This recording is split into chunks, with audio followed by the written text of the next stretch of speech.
গুরুত্বপূর্ণ সামুদ্রিক পথ হরমুজ প্রণালীর কাছে ইরানের মাইন স্থাপনকারী ১৬টি নৌযান ধ্বংসের দাবি করেছে যুক্তরাষ্ট্র। এদিকে অব্যাহত আছে তেল আবিব তেহরান হামলা পাল্টা হামলা।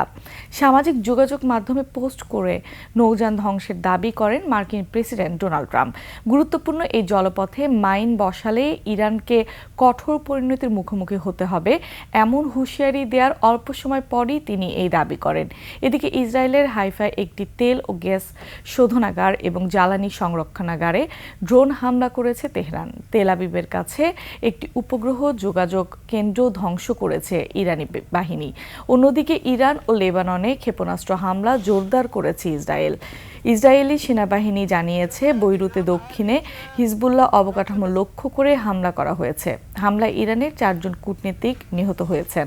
এদিকে ইরানের জনগণকে আয়াতুল্লাহ আলী খামেনির শাসন ব্যবস্থাকে উৎখাত করার আহ্বান জানিয়ে এক্সে পোস্ট দিয়েছেন ইসরায়েলের প্রধানমন্ত্রী বেনিয়ামিন নেতানিয়াহু।